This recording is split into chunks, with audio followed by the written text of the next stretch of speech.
everybody, and welcome to The List Critics. I am Tanya Botello. Tanya Bottlehill. Indeed, sir. Indeed. Hello, everybody. Welcome to The List Critics, and, now that we got Tanya's microphone apocalypse sorted out. My microphone fuckery of doom. Microphone fuckery of doom. Yes. Don't have a change. All right, well, let's begin as we usually do. Okay. 21 instances of Tumblr getting deep. Tumblr getting deep into the dill hole of doom. The dill hole of doom, is that what you just said? Yes. Okay. You'll be all right. Okay, in this first one, R. Nas Hala says, why aren't you exploring the... Oh, it's a call-out post to NASA. Why aren't you exploring the ocean? It's literally right beneath us. You can send a robot millions of miles into space looking for aliens, but not into the giant void that takes up the majority of the Earth we live in. Please, I am scared. And then Stephen Dan replies, NASA knows. NASA has seen the dark beneath. NASA's urgency to leave the planet grows ever stronger. I mean, Okay. they are the National Aerospace and Aeronautics, you know. It's not like, you know, National Ocean Depths. National Ocean Depth? Yeah, NODA. NODA? Yeah. I didn't know NODA was a thing. It's not. That's my point. Okay. Okay, so this next one, Ace Bicircle posts this picture from Star Trek The Next Generation, Season 1, because I see Tasha Yar there, and it's got Riker standing next to the control panel that he's by her station, and he's sort of like facing away from it, so his like butt is up against the control panel. Okay. And he says he just sits his ass down on all those buttons that could or could not be firing lasers into space. And Copper Badge says, if we can't invent a touchscreen that recognizes an ass dial by the 24th century, we really have no business being in space at all. Damn. Damn, dude. It's true. I don't even. Angry Bagel, Tanya. That's this next person's name. Oh, I like that one. I like that one. Of course you would like that. That's why I had to point that out to you. Angry Bagel says, why does sex have to result in babies? Why can't it result in pizza? Admiral Scott says, hush, push, Helen, push. She gives the last of her energy, and she hears it, the soft, tender sizzle of a freshly baked pizza. The doctor holds it up by the crust, carefully snipping off the little plastic table. It's a deep dish. Luxury says, what the hell is wrong with his website? And Gallifrey Feel says, we like pizza and not babies. Well, things. But deep dish is not real pizza. Well, I do like deep dish. I mean... Yeah, but that's not pizza. It's something different. It doesn't even look like pizza. No, it still looks like pizza. Well, okay, I mean, there's like deep dish where it's like Sicilian pie or like just cooked in a deep dish. But then there's like Chicago deep dish, which is what I'm thinking of, and that is just not even real. It's real. No, I mean it exists, but it's not real pizza. It's still pizza. No, I mean that's pizza in the way that like how can I think? Okay, that's pizza in the way that Duke Nukem Forever is a video game. Well, fuck. Alright. But deep dish is good. I don't know about that. So I grew up in New York City, Tanya. It's all Well, about that thin crust. But see, now I'm supposed to have a bagel over in New York City, so I mean... Well, yes, bagels are also amazing in New York City. So give me a bagel. I'll fling one over. Soul PXNK says, you damn kids with your falling boys and your panic discos and your romantic chemicals. Anathema... What? What? Do I have to say it again, or...? No, just... Because there's more to it. Let me finish. Anathema Marmot Queen says, and your imaginary dragons. Unexpected Baggin says, and your cold monkeys. And Absolute Trash says, and your unreasonable amount of pilots. Okay. There you go. Alright. New says, fun game. Don't say any of these words when you're talking online and see how long you last. Wow, lol, haha, lamau, true, tbh, though, like, oh my god, oh my fucking god, fuck, shit, and what the fuck. fuck, shit, and what the fuck. Yeah, well, WTF. Ty Flosian says, what if ducks threw bread back at you? Then they would be human ducks. Yeah, maybe they just don't like it. Like, what is this? What is this? Rye? Get the shit out of here. Fuck right off with that shit. Castiel's feathery butt replies with, you'd have to duck. And Alpha Ba for president of Gallifrey says, this is one of those posts that makes you step back and re-examine your entire worldview.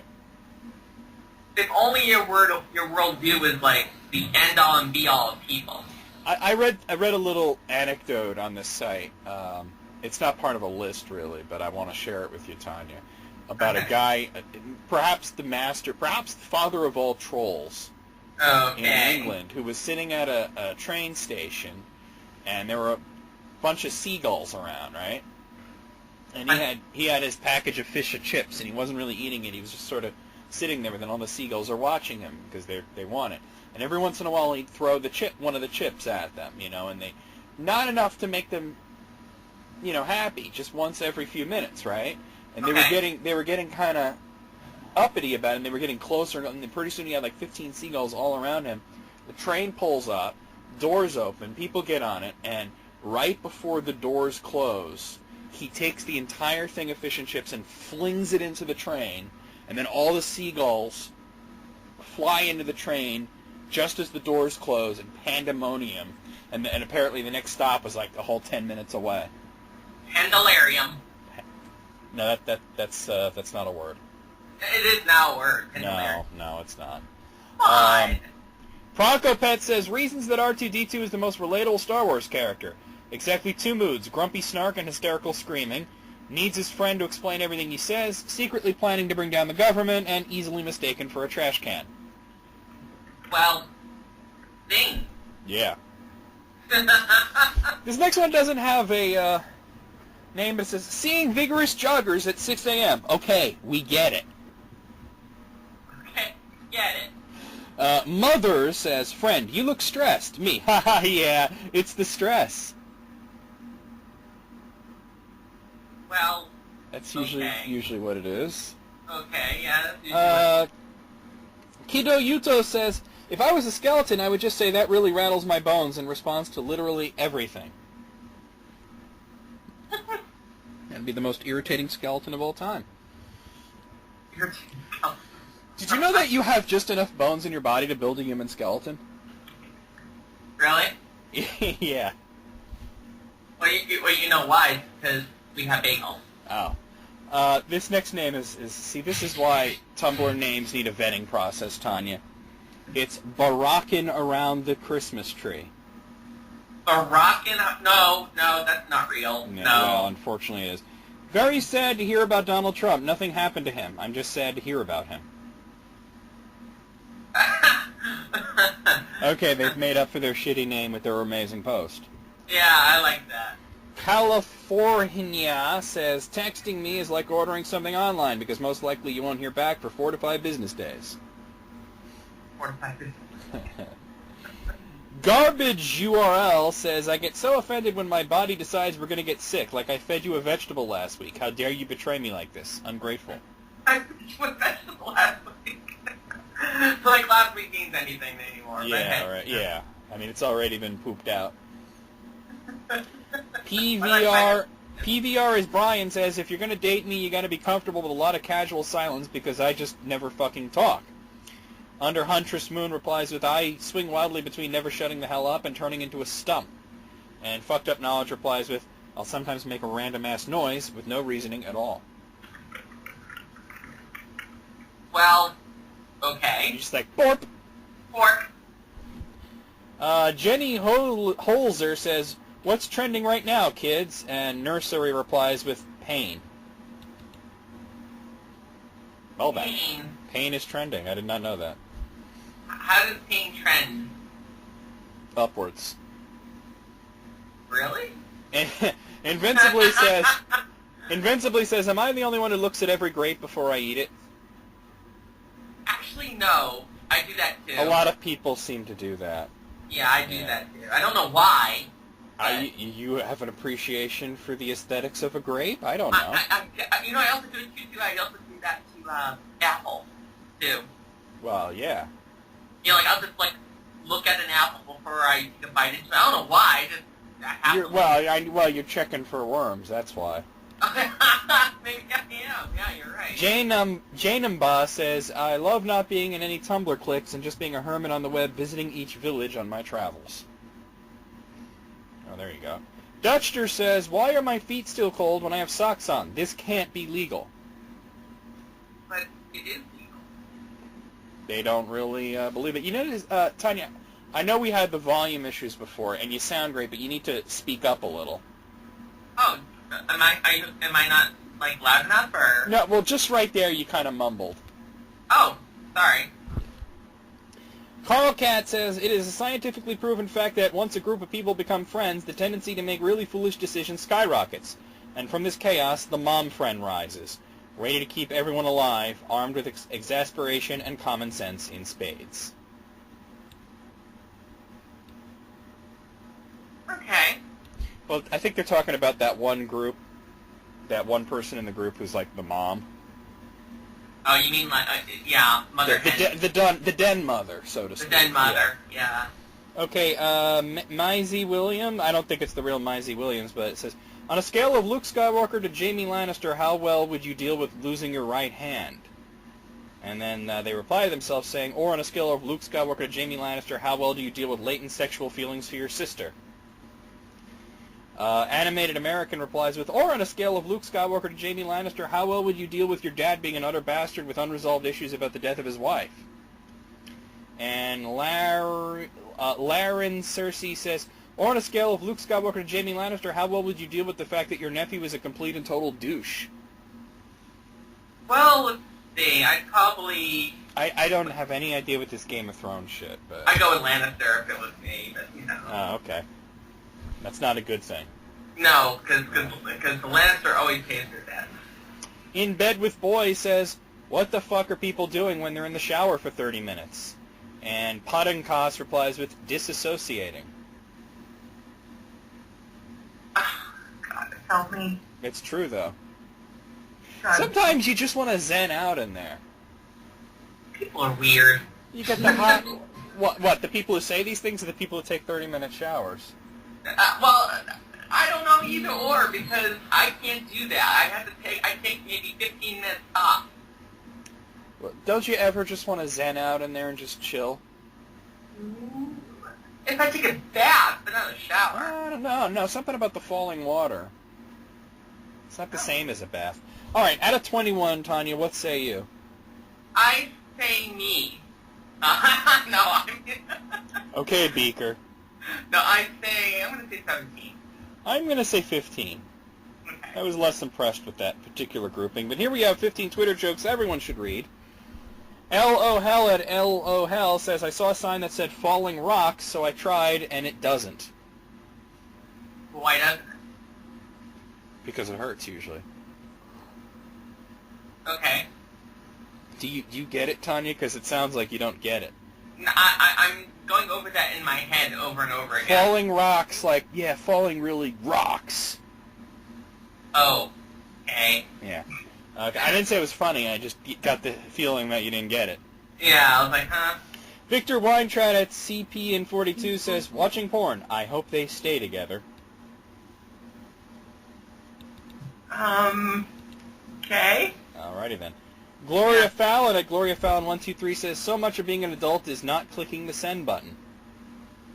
That is true, actually. Actually, that is It's not funny, it's just true. It is true, yeah. Sage Boggs at Sage Boggs says, Ted Cruz is what Slimer looked like before he died.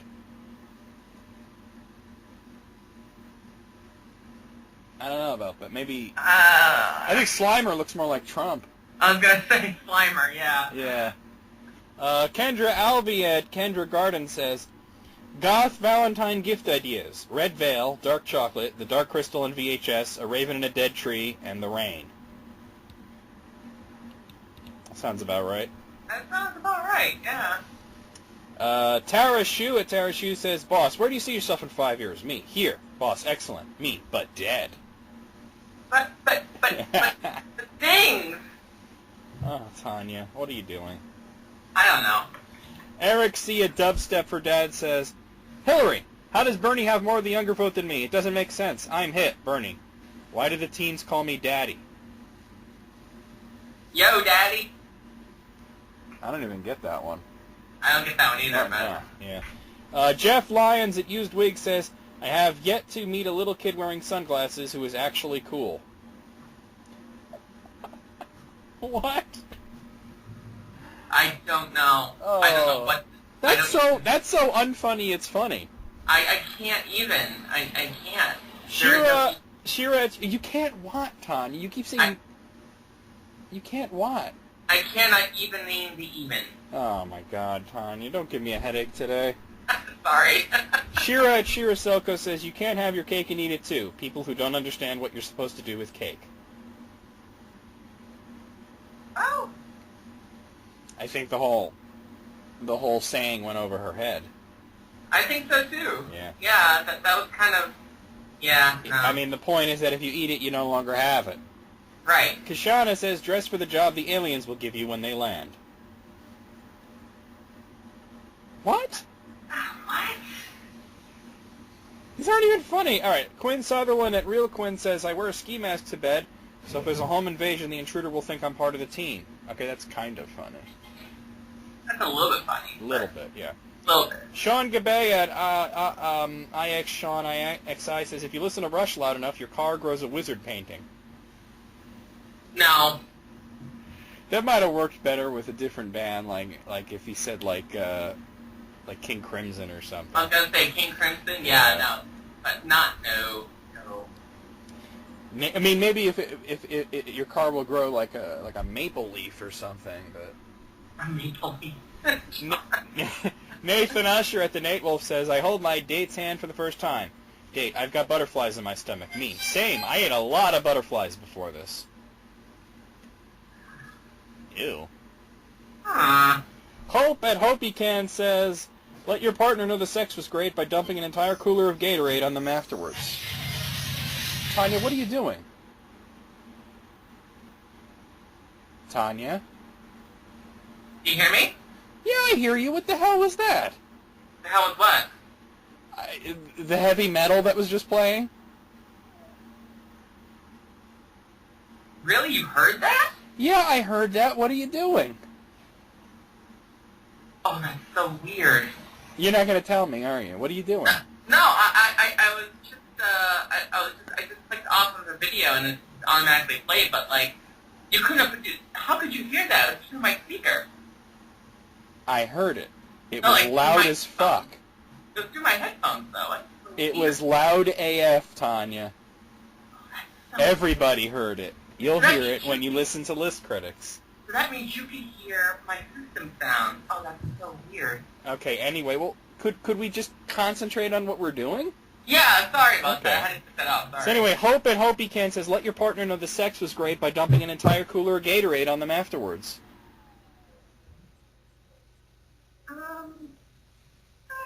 It's like a football game. Yeah. Okay. Only with more horror. Horror. Finally, Madeline and Madeline Do says, date at rooftop bar. Give me your hand. Are you wearing a squirrel tail? Rips off jacket to reveal flying squirrel suit. Do you trust me?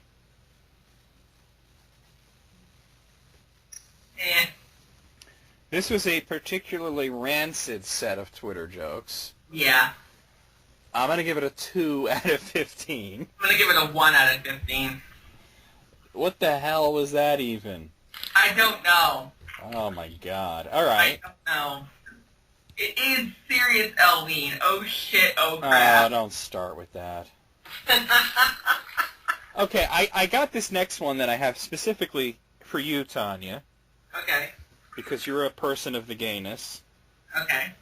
And this is interesting or amusing coming out stories. Oh. Okay. Okay?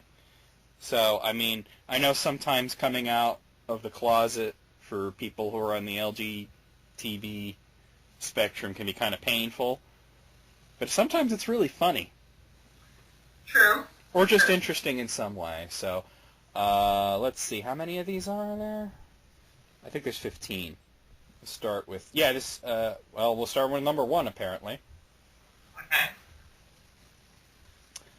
Okay, my coming out story. Mom, I have something to tell you. It's pretty serious. You may want to sit down. Okay. This isn't easy for me to tell you, and I've been meaning to tell you for a little while now. My mom starts crying. Why are you crying?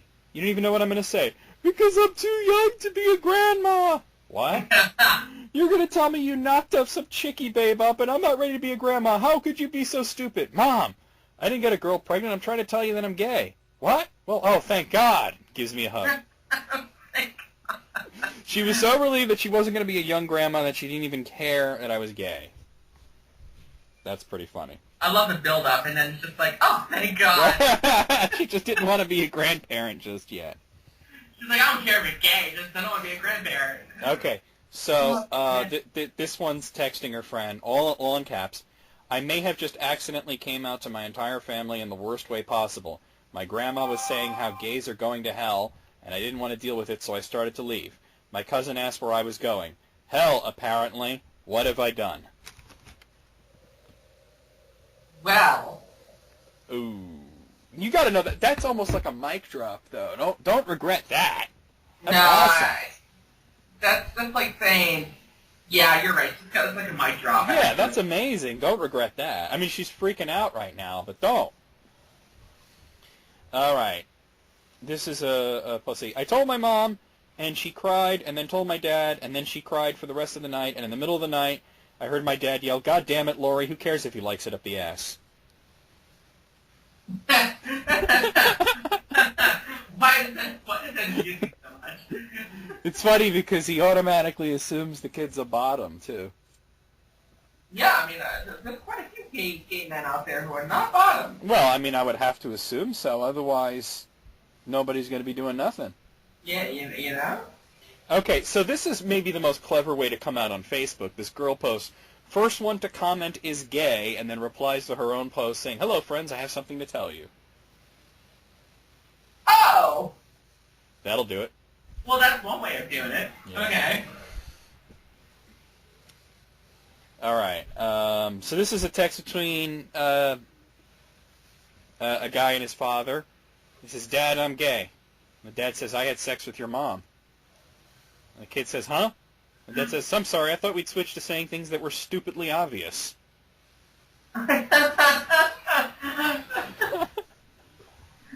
Okay. You know, I gotta say, the ultimate dad joke is being like, I fucked your mom, you know, because it's like, well, what can you say to that, right? I fucked your mom. You got me What? there, yeah. Here's another, okay, so, this person, this girl comes out to her friend on text, and the friend replies with a dad joke. Says, I'm gay. Hi, gay. I'm Becca.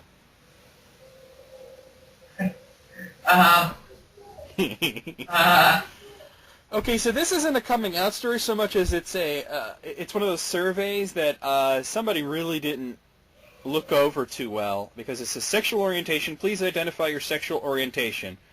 And these are the choices, Tanya.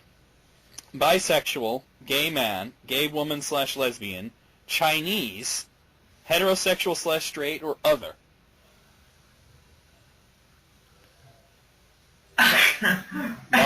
Mom, Dad, I'm Chinese.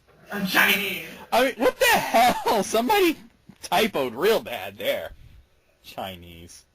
Heterosexual or Chinese? Because that's its own thing, you know? Here's a post from Tumblr. What Day to Be Gay says, I have an embarrassing story. When I came out to my parents, they high-fived each other. That's a very strange reaction. That's a strange... How do you react to... Yeah, that's weird.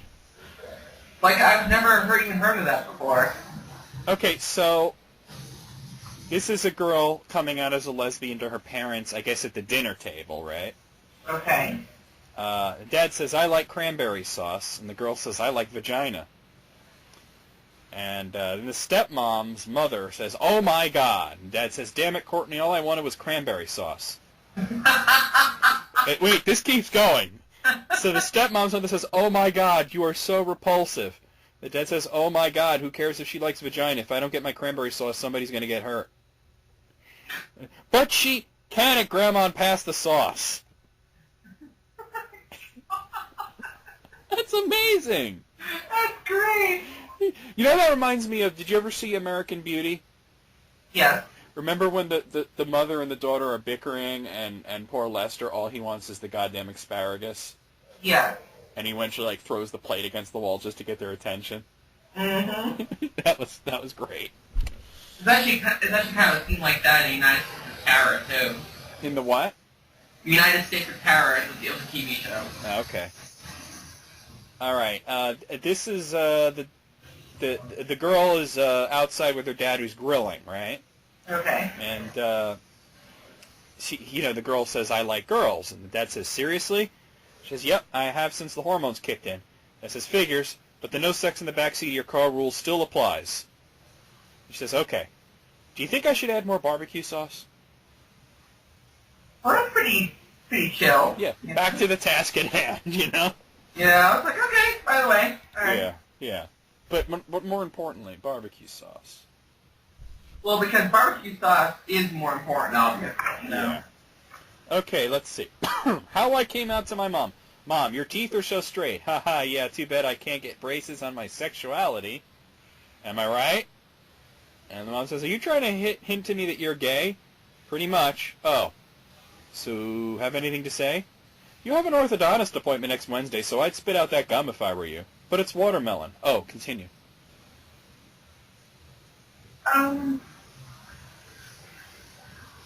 Okay, maybe. That's sort of a so what reply. Like, who cares, right? Yeah, I So don't what? even know. So what? So what? Like, whatever. Just spit the damn gum out. Oh. Okay, this is another one. Story time. When I was 16, my mom and I were watching Ellen, and my mom says, "Oh, look, my favorite lesbian." And I said, "I thought I was your favorite lesbian." And she just stared at me for a moment and said, "Oh, okay." And we just continued watching, and that's how I came out to my mother. That took a total of, what, 20 seconds? Not even? I imagine that was over before the first commercial. Oh, okay. Yeah. Okay, so Okay. this is a girl texting her dad. Dad says, "Yeah, a bit tired. Hi, Dad, want to let you know I have a girlfriend." Dad says, "Well, I wish I did." Is that really all you've got to say? "What do you want me to say? I'm happy for you." "Okay, good. I was scared. Love you." "Wish I did." Jealous. Which... Poor guy. Here's one from Tumblr. It says, "I came out to my mom yesterday and she just sighed and said, 'Damn it, I owe your aunt $20 now.'" Okay, they apparently had a little bet going on. Yeah, yeah. And this is the last one. Oh my. This is not the reaction that you expect or want, really. "So I finally told them, and Dad said that he is gay, too." Oh, holy shit. Yeah. And the person replies, "Oh my God, I know. Not sure what happens now." Well then. I saw a video like that. It wasn't with the dad, though, but it was a girl came out to her mom, and the mom was lesbian. Okay, what I'm getting a lot of... there was a lot of noise just then. But, yeah, I guess, damn. It's a good thing they aren't on a typical porn site, because then it would be like, "But I'm your dad," and then they have sex. Yeah. Okay, out of 15, I'm gonna say 13 on this, Tanya. What do you say? I'm going to agree and say 13. 13. Okay. All right, I got a really funny one here from Knowable. It's 22 people were asked, "What is the dumbest thing that you've ever corrected someone on?" And I'm going to ask you, Tanya, just what is the dumbest thing you've ever corrected someone on? Well, I mean, I'm always correcting people on the correct usage of "there." Well, that's not that bad. I mean, That's not that bad. I think the dumbest thing I've ever corrected somebody on had to have been, and this is no lie, had to have been when I had a guy who I was talking to, and he goes, "It's scientifically proven that Earth is flat." And I literally You stood there. you can't even engage with those types of people, Tanya. Well, I actually stood there for 10 minutes, and I cited example after example after example. I was like, have you looked at the horizon? Do you see that it's curved? I mean, I kept on going and Well, going. anyway, let's, okay.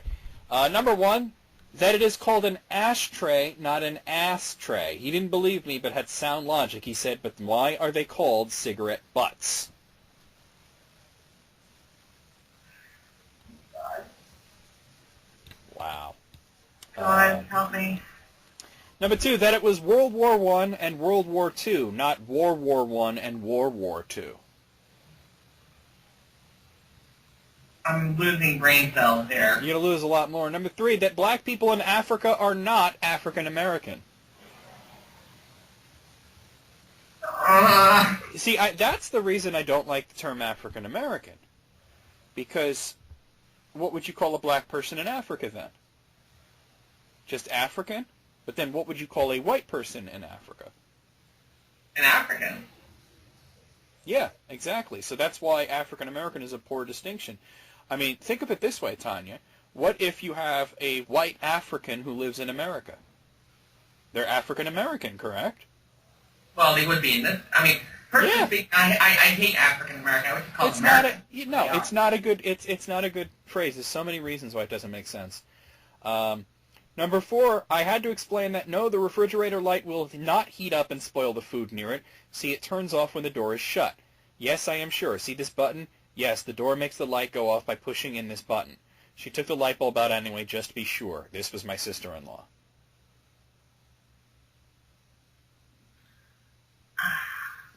Wow. Refrigerators have been around for a while now. You think she'd get the point. Number five, that if they work for 7.8 hours, it does not mean they're getting paid for 7 hours and 80 minutes. I had to explain this to an adult multiple times. I wonder if they had to explain that to the same adult multiple times, or multiple adults thought that, because either way is kind of sad, actually. Well, yeah. 7 hours and 80 minutes, Tanya. 7 hours. Yeah, I don't even need to do the math. I mean, that's 8 hours and 20 minutes, just so you know. All right. Take 8 hours, 7 hours a day. Number six, if there's a disabled person in the car, I get to use their handicap plaque to... Ooh, sorry. I get to use their handicap plaque to park. The disabled person doesn't actually have to drive. They just have to be in the car. I'm not making my disabled aunt walk across the parking lot just because I drove and you were too stupid to figure out that a car fits more than one person. Well, okay. Yeah, there you go. Number seven, when you get your food to go, walk outside in 20 below weather, drive 30 minutes home, the food will be cold. Don't call the restaurant and complain because you don't understand thermodynamics. I've known people like that, like seriously. It's true. It's true. It is amazing. They get home, why is my food cold? Like, don't you have a fucking microwave? Shut up. Number eight, I spent 30 minutes explaining to my mother-in-law why she can't connect her tablet to her home Wi-Fi while she's at work. I don't understand how... I think this person's dumb for having to take 30 minutes to explain it. I'd just be like, it doesn't reach that far. Right? Just be like, no, it doesn't reach I'd be that like, far. look, I'd be like, it's like a radio station. You go too far away, you can't get it anymore. There you go, boom. Right, exactly. Number nine, that suicide exists and that there actually are people who want to kill themselves. She was like, no, come on. If you're feeling bad, just take a bath and focus on the good sides. Nobody wants to die. Well, you know what? I like the person's positive attitude. I do too, but that's a bit ignorant. It is ignorant, but at least, that person's not going to kill themselves if they're down in the dumps. Just take a bath. Oh, well, okay. Well, they say most suicide is impulsive. Yeah, it's not pre-planned. People don't plan it out, but when they do, it's usually a cry for help. Yeah. Number 10, tried to explain to a graduate student, it was a few days away from graduating, that she didn't have to take her BMW to the dealer because the water stopped coming out of the windshield wipers. She could buy a bottle of fluid for like $1 or $2 and then just refill it. She bought the bottle of fluid at an auto parts store and then poured it into the gas tank. See, now, actually, I think that person is dumb because if somebody is doing... Look, if somebody is taking their car to the dealer to refill the wiper fluid, then clearly they have no business DIY. No. Just no. Just let them do it, you know what I mean? Let them pay somebody who knows what they're doing. Because if you can't figure out the difference, if you think the wiper fluid comes from the gas tank, you shouldn't be trying to work on your car yourself. Or going to graduate school, for that matter.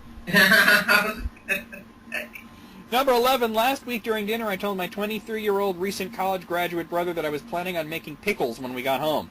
He looked at me dumbfounded with an wide-eyed stare. Okay, that's not a thing. I had to explain to him that pickles did not grow out of the ground as pickles and are, in fact, cucumbers. A lot of people don't know that, it seems. I've heard that. A lot of people don't know that. It's amazing, yeah. Number 12. Oh, God. You ready for this, Tanya? I don't know, maybe. Honey, you don't actually blow. Oh, no. No. I've always wondered why it's called a blowjob when there's no blowing involved. Yeah, there you go. My brain is dead. Number 13, that islands don't float, and you cannot dive or swim underneath them, and they are attached to the ocean floor. I mean, I thought that when I was 5 years old, but... Yeah. Number 14, to a girl at work that Nelson Mandela and Morgan Freeman are not the same person. Well, he did play Nelson Mandela. That's as far as it goes. Yeah, he did. Number 15, that the cardinal directions of the compass are in fact not just alternatives to simple directions relative to the user. As in, she thought north was just another word for forward. North, forward. Wow. That's a person who operates on tank controls. I was just going to say that. They walk around with tank control. Yeah. Up means you go wherever you're facing. Yeah. Whoever thought tank controls were a good idea needs to just get hit in the face several times in rapid succession. Tank control. I mean, it's fine if you're playing a game where you're in a tank, but how did Resident Evil get that? That doesn't make any sense. Number 16, got into an argument once with my ex over whether or not he had a scrotum because he firmly believed that only women had them. Oh, God. I don't know what websites he's looking at. Do people really not know their own anatomy? Maybe just the names for it. I don't know. Maybe he thought scrotum is like a uterus. Oh, maybe. Number 17. Today, my older brother, who is 20, asked me whether ice cubes go in the stomach or if they go in the stomach for liquids. I kindly had to explain to him that humans only have one stomach where both liquids and solids go. I'm trying to imagine, like, having two stomachs, you know? Like your body just diverts something. Oh, liquid, that goes in that direction. You know, wouldn't that be weird? That would be very weird. Yeah. Number 18, that the Holocaust was, in fact, not a person. What? I don't even understand how you can come to that conclusion. How can Holocaust be Is one? that, like, are they thinking Holocaust is like a supervillain? Maybe? I mean, that's a Pretty what? bizarre thought. Yeah. Number 19, that Vietnam is the name of a country and not just the name of a war. A girl kept insisting I wasn't old enough to have gone there and was utterly confused when I said I went 2 years ago. People... No, I can't. I can't do it. My brain will just... Amazing. Number 20, just because the chocolate says organic doesn't mean it's a health food. Unfortunately, there's a lot of people who see the word organic and they think that automatically means healthy. Well, it really depends on what the product is. It really No, does. I mean, obviously, Tanya. I mean, all organic means is that there were no pesticides used in it. I mean, technically speaking, all organic food is better for you in terms of not being a poison to your body, like type thing. That can be true in some cases and quite the opposite in others. Well, I mean, you know. Because we use those pesticides for a reason. Yeah. You know what I mean? Number 21, had to explain to a guy that if 4 builders built a wall and it took 4 hours, that 6 builders building the wall would not take 6 hours. Wow. I think my nephew would know that. I think a 3-year-old probably knows Yeah. that. Yeah. And number 22, El Nino is not a Latino pop star. I heard that before, John. To be honest, though, if there isn't a Latin pop singer who took the name El Nino, I'd be very surprised. I'm sure there's somebody out there who can. Like, somebody would to have had that idea by now. Hey, I'm going to name myself El Nino. Well, yeah, I mean, people know the name. I think that would be a good... I'm surprised if there isn't a Latin pop star called El Nino. But anyway, out of 22, I gotta say 22. These were all ridiculously dumb. I'm going to say 22 as well, because holy damn. Okay. This next list, Tanya, is a list of complaints about vacations. It's written by this guy, Thomas Cook. I guess he was a travel agent, so to speak, right? And these are a list of the craziest complaints he ever got from people regarding their vacations that he booked. You ready for this? I am ready. Okay. There's 19 of them. Number 1, on my holiday to Goa in India, I was disgusted to find that almost every restaurant served curry. I don't like spicy food. Imagine that, Indian food being served in India. I can't imagine why that would happen. What a shame, right? Oh my god. Yeah. Number 2, my fiance and I requested twin beds when we booked, but instead we were placed in a room with a king bed. We now hold you responsible and want to be reimbursed for the fact that I became pregnant. This would not have happened if you had put us in the room that we booked. Dude, no. Probably still would have. Yeah, dude. What? Yeah.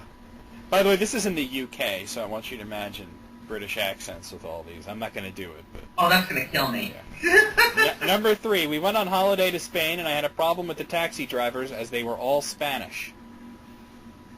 Wow, they got Spanish people in Spain now? Really? Whoa. I didn't know Oh, that. my God. Number 4, we booked an excursion to a water park, but no one told us that we had to bring our own swimsuits and towels. We assumed it would be included in the price. Yes, of course, because that's always been included. Yeah. That's ridiculous. Wow. Number 5, the beach was too sandy. We had to clean everything when we returned to our room. No. I didn't just hear that. I didn't. The beach was too sandy. I mean, honestly, like, that's what a beach is, just a bunch of sand, right? Yeah. How can a beach be too sandy? Like, that's almost like that, like that Mozart movie. It's like, there's too many notes. I can't. This is hurting me. Number 6, we found the sand was not like the sand in the brochure. Your brochure shows the sand as white, but it was more yellow. I'm going to throw something at the keyboard. First of all, who gives a tin shit? And secondly, I don't think they realize that it depends on how the sun is hitting it.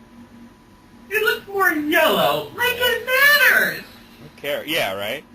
Number 7, it's lazy of the local shopkeepers in Puerto Vallarta to close in the afternoons. I often needed to buy things during siesta time. This should be banned. So you're complaining to your travel agent about what a foreign country does. And it should be banned because you have all the utmost say. Oh, I'm sure the travel agent can just get El Presidente right on the line and get that to happen, right? Ridiculous. Wow. Number 8, no one told us there would be fish in the water. The children were scared. No. Why would they be scared? That's very bizarre. Why is there fish in the... Who asked this? Where do they think fish comes from? I'm losing money. Alright, number 9, although the brochure said that there was a fully equipped kitchen, there was no egg slicer in the drawers.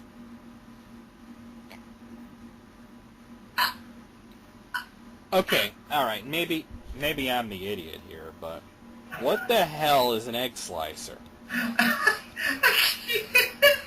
Have they heard of a knife? I'm just saying. Alright, I just looked it up. It's like a ricer, like you put the boiled egg into it and you push the thing down and it slices it. Have you heard of a knife? Do these people not know that I did? Good Lord. I don't have my cake slicer. That's like that. That reminds me of The Simpsons when they did that reality show where they had to live in like 19th century house, and they had and the guy's like, "There's one bit of 20th century technology in here," and he was talking about the camera. But Marge is like, "Ooh, I hope it's a melon baller." All right, number 10. I think it should be explained in the brochure that the local convenience store does not sell proper biscuits like custard creams or ginger nuts. That is the most British thing I've ever heard in my life. Well, they call it biscuits, you know. The guy is complaining that some foreign country didn't have the cookies that he liked.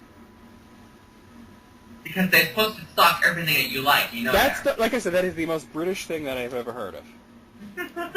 There's a group of British kids that come through the town here every couple of years. They're not the same. They're like they come in the summer to be camp counselors or something. And they're very irritating, Tanya. They take over the whole damn town for a couple of weeks, and they're so touristy. You know, and we're a small town. We're not a touristy town. But anyway, I was at the Turkey Hill once, and this group of British kids, that they're like, you know, they're all like 19 and 20, and they're just looking at these, you know, those energy drinks that come in those really big cans. Oh, yeah, yeah. And they're like, bloody hell, why does it have to be so big? Look at the size of that. It's like 3 times the size. Who would need all that? And like seriously, for like 10 minutes, they were mesmerized by the size of these cans. It's amazing. Oh, man. Number 11. The roads were uneven and bumpy, so we could not read the local guidebook during the bus ride to the resort. Because of this, we were not aware of many things that would have made our holiday more fun. You couldn't read the guidebook at the hotel?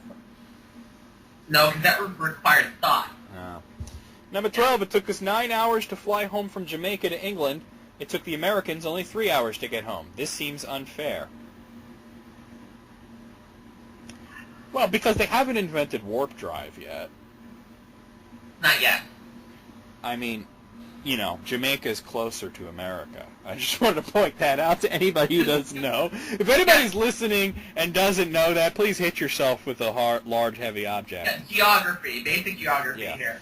Number Yeah. 13, I compared oh God, this one's bad.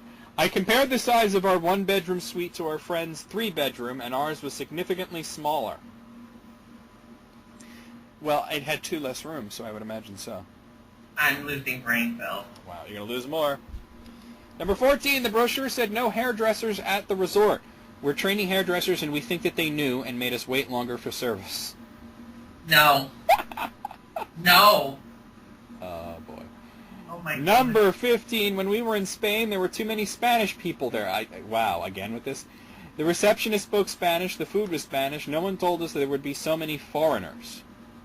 No, there's no way they're calling these people foreigners in their own land. Imagine foreigners in a foreign country. I mean, did they expect that... I mean, honestly, did they expect to go to Spain and only see other British people? I don't understand. I don't understand these people. I don't. It hurts me. This next one's going to hurt you a lot because I just had a little stroke just reading it. Number 16, we had to line up outside to catch the boat and there was no air conditioning. I think you have to take that one up with God, okay? Okay, unless I don't even believe in any of that. Unless the goddess or God, wherever you believe in, decides to go, hey, let's put some snow out there all of a sudden. It's not happening. Outdoors air conditioning. That's called weather. We had to wait outside the line. It was too hot. Where's the air conditioning? Yeah. I'll turn it on for you. Number 17. Where would you even plug it in? I can't fucking do this. Where would you plug it in, I wonder? Number 17, it is your duty as tour operator to advise us of noisy or unruly guests before we travel. Oh, shit. So that has to be a thing, huh? Yeah. That has to be. This next one's amazing. Number 18, I was bitten by a mosquito. The brochure did not mention mosquitoes. Well, to be fair, they're not really a selling point. By the way, we have mosquitoes. Mosquitoes are a thing. They exist, yeah. And Yeah. finally, number 19, they should not... Oh, wow.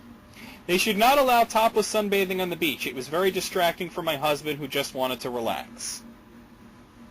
I'm sure your husband wasn't complaining if he was distracted. Again, telling other people in a foreign country what to do with their customs and their values. But So, she's saying that her husband was distracted and that was bad for him. I'm sure he was distracted in a very happy way. Too. Yeah, I'm sure he didn't mind at all. Out of 19, holy shit, I mean, I'm going to say 19. I'm saying 19. Holy Yeah. shit. That broke my brain. Yeah. Holy crap. The sheer level of stupidity really is awe-inspiring. And British people think they're so much smarter than us. Well, I mean, America does have its moments, put it that way. You But know? that's the point, though. Every country has stupid people. Yeah. We don't yeah. have... anybody out there who's from foreign countries, and Alex Shannon's over in the UK, America does not have a monopoly on dumb. No, this dumb. It's everywhere. I mean, then again, ours is kind of apparent with Donald Trump there, so it's like... No, but they have loudmouth... There's a British Trump... I forget his name. Andrew was telling me about him. There's people like that all over the world. I mean, dude, look at the Middle East. Oh, yeah, absolutely. Yeah. All right. This is another kind of like dumb, stupid people list, but I think this one might be less painful to your brain and more funny to your brain. Okay. Okay. All right. Okay. This is a list written by teachers, Tanya. It's what is the greatest way a student has misinterpreted one of your assignments. Well, that should be funny. Okay. I read it before. It is funny. Okay, this first one. Number 1, my professor at university told us about a time he assigned an essay on the male gaze in film. Got an essay back about the male gaze in film. Male. Well, to be fair, I think the person just misheard him. Yeah, that was just yeah. I'm sure it was very well researched. Yeah, I'm sure. Number 2, preschool teacher here asked my students to tell me the first sound in dog. Almost everyone responded, woof. Well, that's cute. That's adorable. That's cute. I mean, that's little kids. You can't make fun of them. Yeah. They're preschoolers. Woof. Aww. That's adorable. Number 3, as a teacher of a community college library course... hold on, what the hell is a library course? We have a course at the library. But No. No, they shouldn't call it that. They should call it wherever it is, and it just happens to take place at the library. It's a library course. Oh, man. As a teacher of a community college library course, I assigned a student the task of compiling a bibliography of books for high schools. Oh, I think they actually go there to learn how to be librarians. Okay, that makes sense now. That makes sense. Okay. I assigned the student the task of compiling a bibliography of books for high school students on the Middle Ages. Half of the bibliography contained books on midlife crises, empty nesters, and menopause. Oh, God. Well, yeah, that's definitely misinterpretation. Technically speaking, that's correct.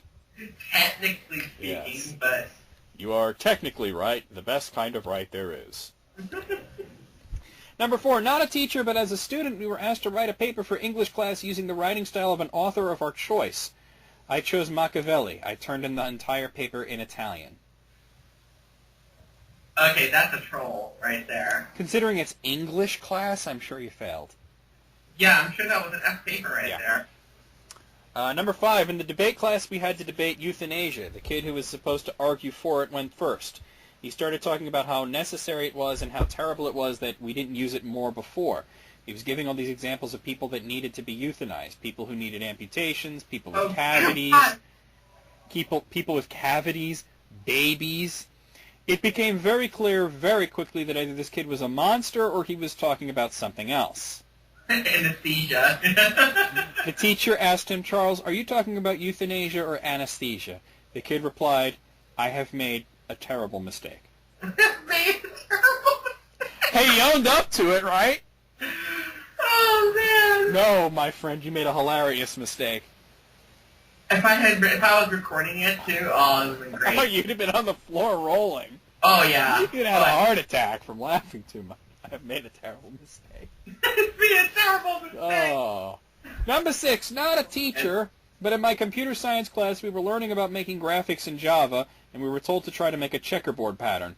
A student who doesn't pay much attention but is great at coding only heard the checkers part. He goes off to research on his own how to make a full checkers game and turns it in. He asked why he had us do all that learning and coding by ourselves. Needless to say, he was a little grumpy when he found out it was just supposed to be the pattern. The checkers game worked well, though. That's what above and beyond. I mean... That's, yeah. That's an A right there. That's an A. Number 7, art class. Teacher wanted 12 thumbnail sketches, small rough idea of the picture, of her ideas for a painting. One girl drew her thumbnail 12 times. Maybe she wanted to paint her thumbnail. No. My brain can only handle Well, I can understand why she's in art class and not science class. Oh, snap. Holy shit. All right, number 8. Told my students to write the essay question at the top of their page. Fully half the class wrote the essay question. Okay, you know what? That's your fault for being too literal. It's your fault for being too literal, but that is funny as fuck. Wow. So, I think that, out of the people that did that, some of them were dumb and some of them were just being smart asses.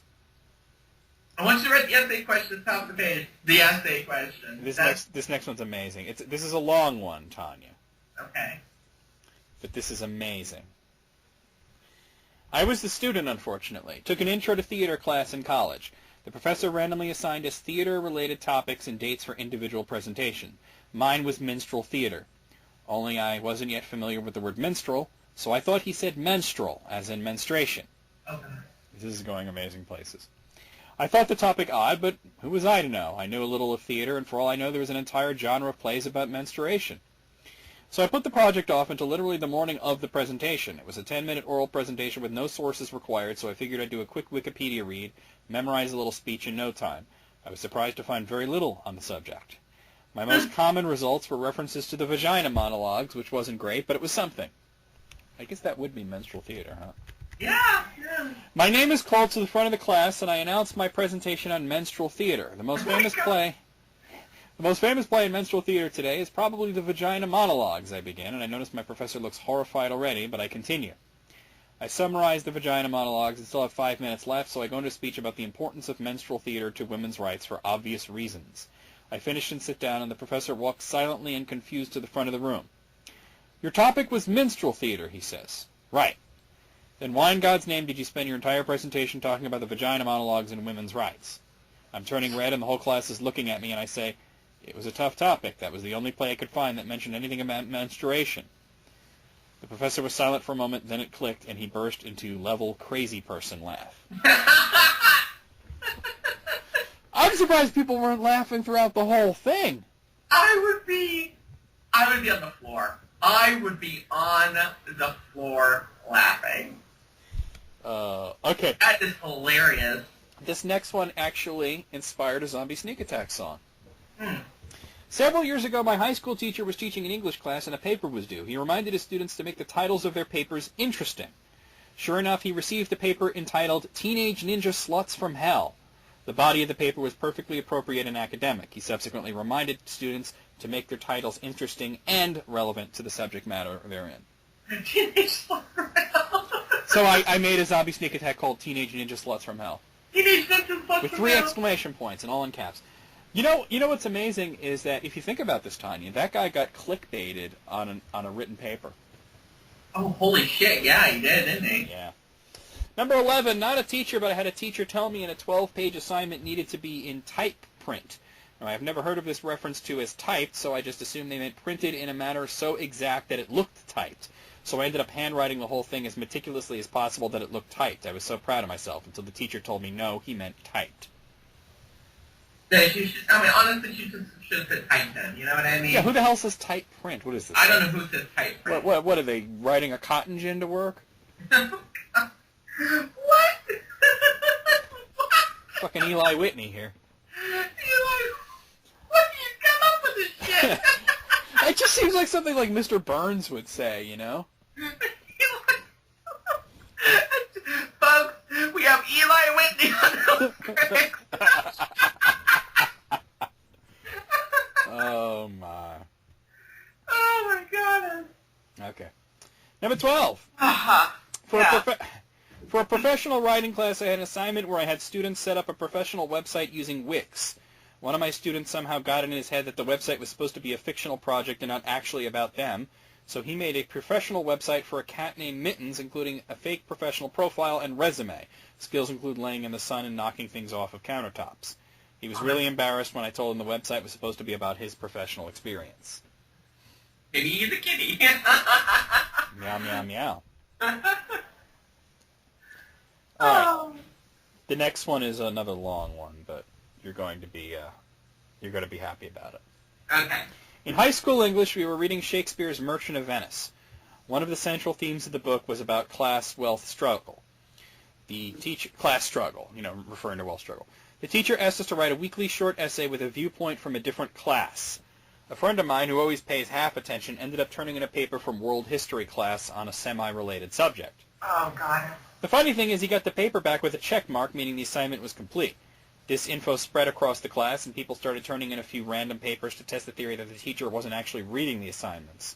Oh, no. Before you know it, half the class started turning in random shit and everyone getting check marks back. It got so ridiculous that people weren't even turning in coherent sentences.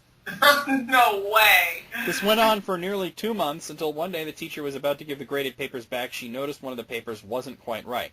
She proceeded to read through it, and that's when half the class knew we were screwed. She called out the perpetrator's name and started reading aloud his writing. It literally was, "The grass is sort of green, the sky is really blue, dirt on the floor filled the ground, ice cream tastes good." I have to admit it was really hard for some of us to control our laughter. She then looked at the next paper, then the next, then the next. All of them were ridiculously off topic. She flipped, started yelling and pounding the desk with her fists. She went through and gave zeros to half the class. Thank God I turned in an actual legit paper that day, as I had started getting paranoid about it when I realized too many students were doing it.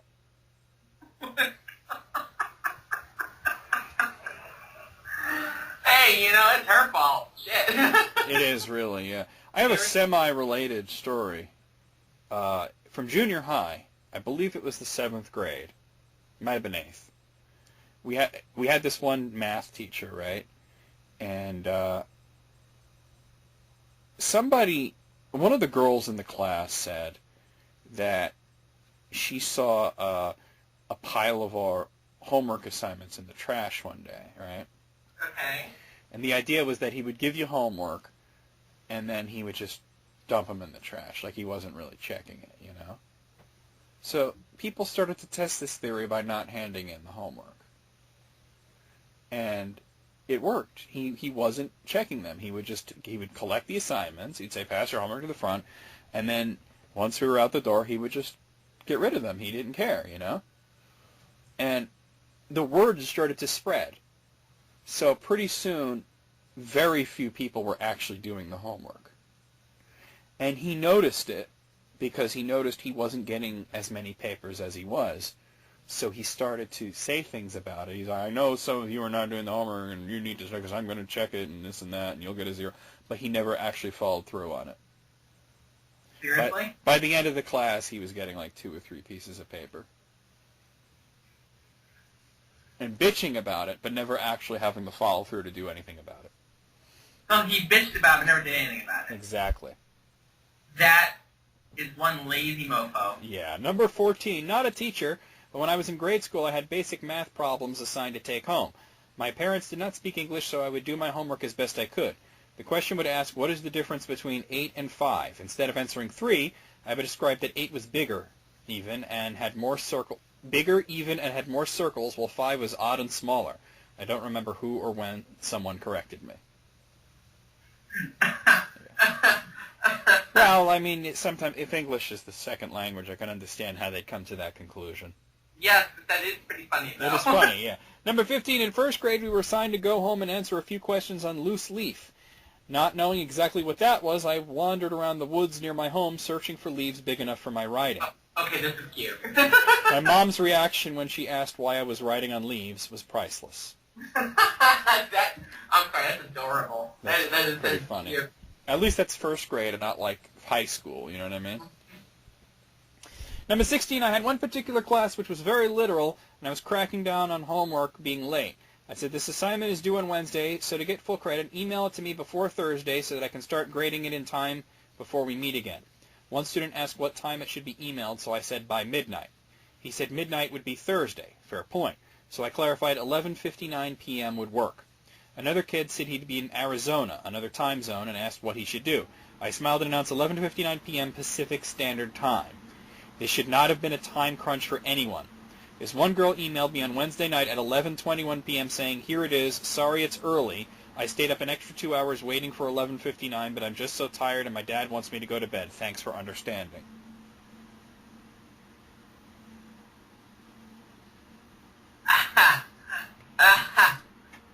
That's amazing. That's amazing.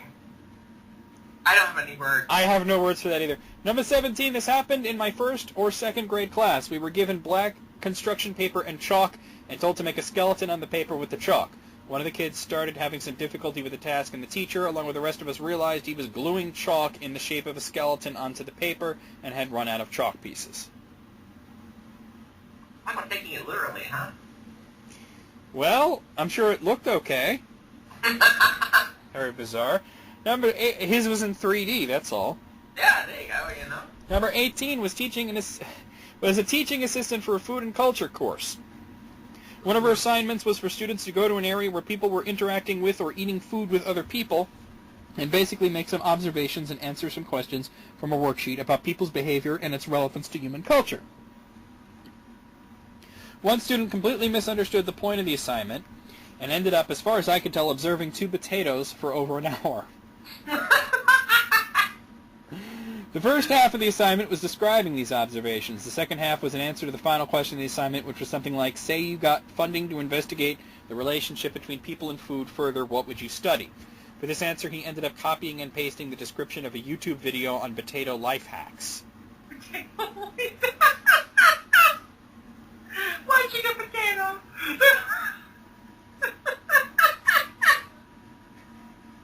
All right, and finally, number 19, when I asked a student to show his work for a math problem, he actually sent me an email with a picture of him writing the answer on a piece of paper. Wow. Ba-da-ba-ba-da-ba. Out of 19, I'm gonna say 17. What do you say, Tanya? I'm going to say 18. Okay. Now, That was funny. I have you know those like shower thoughts type of things? Shower? Oh, yes, yes. I have from Knowable, Tanya. You're gonna like this. Shower thoughts for a dog. Okay. So just imagine Silas pondering these things in the shower. I don't know how much Silas ponders, but okay. What if I never find out who's a good boy? Aww. Who's a good boy? Who is? If I eat that cat's poop, tomorrow it'll be my poop. That's poopception right there. Yeah. If I wasn't around, my human would end up losing dozens of balls every day. Master runs slow because he only uses half of his legs. Aww. My human didn't give me any of his dinner, even though I haven't eaten in 12 minutes. Does he hate me? Right? 12 whole minutes, right? Okay, it's raining and I just heard a super loud noise outside. What the fuck is that? What is that? Who are you? What's going on? If a tree falls in a forest and nobody is around, it's mine. I peed on it. Don't touch it. Why do humans harvest our poop?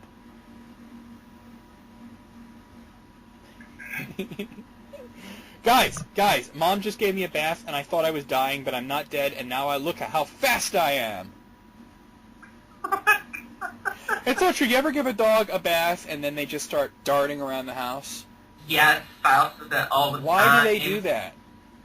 I don't know. Who let us out? It took you a second. Okay. Human sleeps on bed, I sleep on floor. But sometimes when human drinks from lots of cans, he sleeps on floor.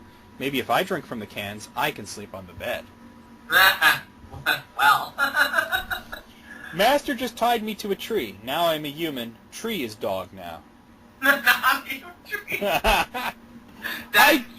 I do want to go outside. How does she know? You wanna go outside? Yeah.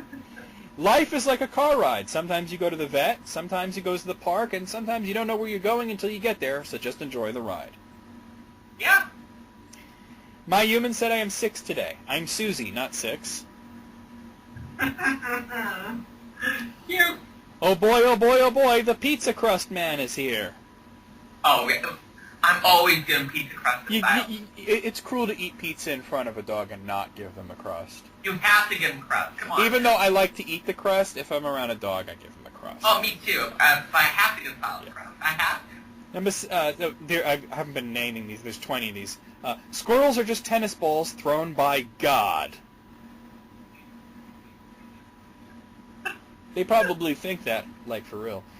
Human has gotten noticeably smaller since we first met. He used to be able to pick me up with one hand. Yeah. I had to bark at my human for 12 hours before he would come back inside the house, but it worked. Aww. And finally, seriously? Still no color TV? Dogs actually do see in color, but that was funny. Out of 20, this was adorable. I'll give it a 20. That very funny stuff. I'm saying a 20 as well. That was cute. That was adorable.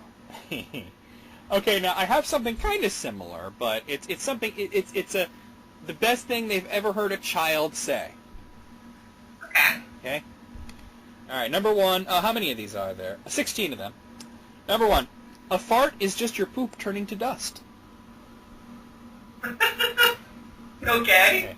Number 2. Me. What in the hell? 5-year-old son. Actually, it's pronounced what in the world.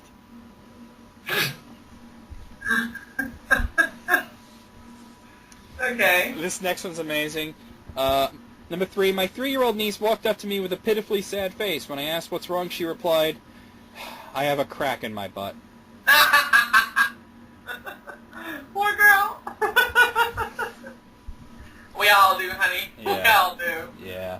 Number 4, 5-year-old. You're old. Me. I'm not that old. How old do you think I am? The last number.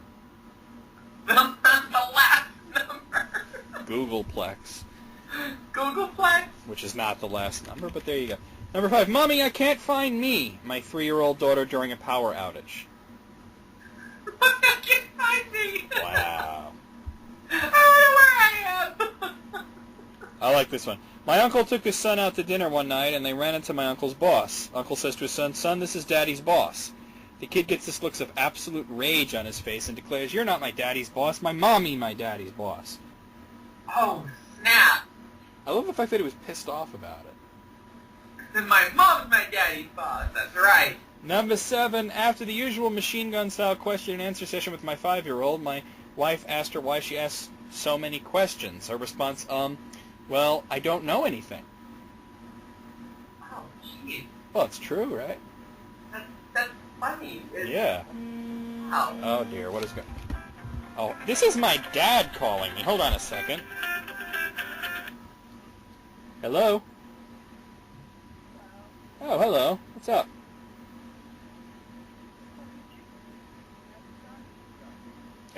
I won't know for like a week. Because it takes time to get that back.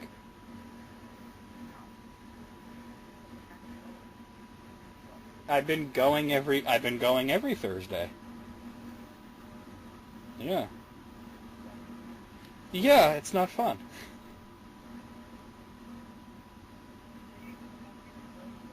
Yeah, probably later in the day though. Because that's just too early. Yeah. Well, I'll probably see you on Friday before I go to the movies. Yeah, that's right. All right, but I gotta go because I'm actually in the middle of recording a podcast here. Okay. All right, bye. Okay, all right. Anyway, I don't know anything. Mm-hmm. Number 8, on a road trip with my friend and her 6-year-old nephew, he was in the back seat talking. My friend said, "Jake, who are you talking to?" "Myself." "Well, what are you talking about?" "I don't know. I wasn't listening." Wow. That's a little kid version of saying, "Fuck off." Pretty much. Yeah. Number 9, when told there was no such thing as cars made of chocolate, my son wistfully replied, "If only there was no such thing as no such thing." Wow. I like That that is one. the best thing I've ever heard. Number 10, I was observing an elementary school teacher, and she asked her students if they had any questions for me. The first question I got was, "Where exactly did you get your hair cut? Because my mom's hair looks terrible."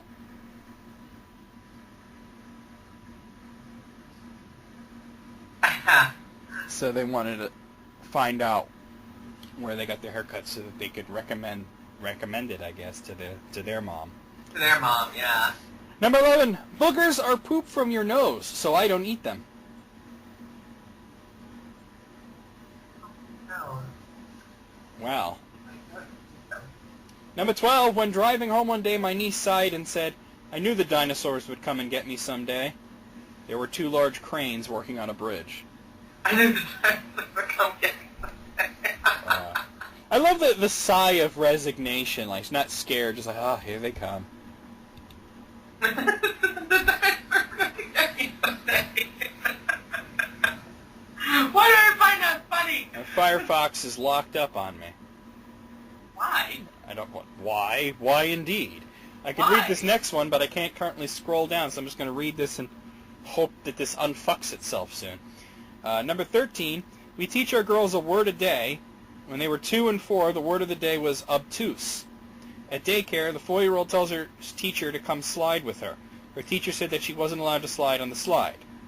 My daughter responded, "Maybe if you weren't so obtuse, you could slide." I got a note sent back home on that one. Now. All right. So Firefox is completely locked up. I'm going to have to restart it, so just give me a moment here to do that. I do have a lot of tabs open, so that's part of it. Meow,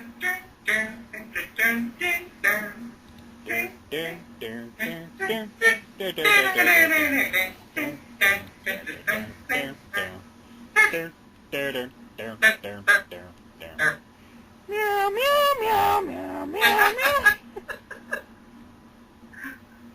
It's hold on, it's coming back up. Okay, we're doing the session restore, so I can get my tabs back. Oh, Tanya, that's not what she said. That is what she said. She said it. No. Number 14, in jiu-jitsu last week, I had a 7-year-old kid ask me, "What's the point of learning to defend ourselves when we're all just going to die anyway?" Oh, man. That's talking about fatalism. Who's raising those kids, Nietzsche? Jeez. Number 15, in the car on the way to have his baby sister, my son heard his mom on her phone telling her parents that her water broke. After he hangs up, he says, "Mommy, your water broke?" "Yeah, honey." He reaches for the water bottle in the car seat holder. "Here, Mommy, you can have some of mine." Aww. That's cute. All right, number 16, my 5-year-old daughter was trying on her Halloween costume. "Daddy, what are you going to be for Halloween?" "Surly and old." "Oh, that's what you were last year." Snap. Surly and old. Oh, okay. Oh, that was the last one. Okay, out of 16, what say you, Tanya? I'm going to say, that's pretty good. I'm going to say 14. 14, huh? All right, let me go to my email now, because that was the last one that I had, and I have some from submissions and such. You keep doing on television. I somehow managed to anyway. All right, I got a bunch from S. Serpent. He hosted the show, so I didn't get to do any of his lists. So let me bring those up. Okay, I got his 10 desert island albums, meaning that if he could bring 10 albums and live in desert island with just those 10, these are the ones he would pick. Okay. I don't want to ask you that for 10, but what would be like your one desert island album that you would have to have? Oh, jeez.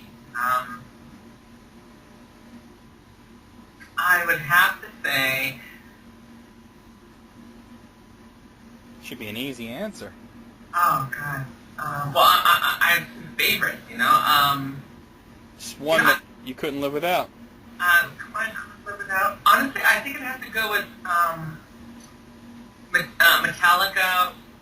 Ride the Lightning. Ride the Lightning is an interesting choice. Yeah, I think I could go with that one. I would take The Wall. Oh, The Wall. Yeah. Yeah. Okay. Well, anyway, here's this number 10. Fits in the Tantrums, picking up the pieces. Why? Really? Okay. Okay. Number 9 is Led Zeppelin 3. Not the Led Zeppelin album I would pick. Okay. I mean, it's a good one, but don't get me wrong. Okay. But, Yeah. Meatloaf, Bad Outta Hell is number 8. That's a good album. That's a good album. Yep. Number 7 is Crosby, Stills, Nash's first album. I don't care for that one. Well, it's all right. I mean, number 6, Rush, Moving Pictures. I would choose a different one than that, but I would not choose that particular Rush album. It is a good one. go on. Number 5 is Kimbra, Vows. And no. No. Speaking of number 4, the Doobie Brothers Stampede. I do not like the Doobie Brothers, I so rather. they're annoying to me. Number 3, Steely Dan, Countdown to Ecstasy. I don't even know. Yay. Number 2, Carly Simon, Spy. I knew you would say that. I hate Carly Simon with a passion. That's a very strange thing, Tanya. I don't have any thoughts on Carly Simon one way or the other. I don't like any of her music. It just feels like nails on a chalkboard to me. You're so vain, Tanya. I can't help it. And number 1, Donald Fagen, The Nightfly. The hell kind of... All right, well, if that's what he wants on a desert island, I'm not visiting that island. You can come to my island. I have Metallica and Disturbed. And I might swing by when he's playing the Rush album. Wave from the boat.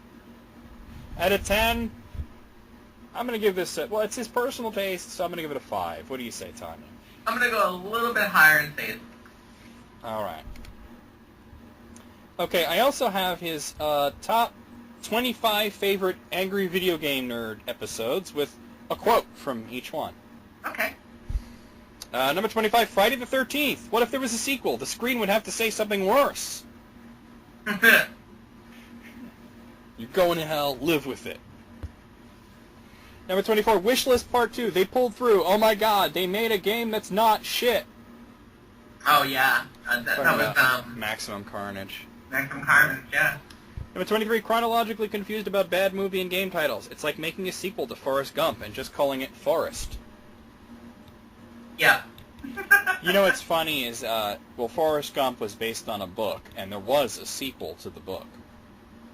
But, the guy who wrote it hated the movie version. And Really? he refuses to let the second book be made into a movie. I didn't know there was a sequel to that book. Well, now you know. Oh, wow. Okay. I think it was called Gump and Company. But I know the first line of the album. First line of the novel was "Never let them make a movie of your life." Well. So there you go. Really, he didn't like the movie? The movie's one of the pretty acclaimed movies there is out there. He didn't like Tom Hanks because he wanted John Goodman to play Forrest Gump. John Goodman? Wow. Well, and he said that the whole thing was too sanitized, like a lot of the sex and language was toned down. Yeah, that is true. So, yeah.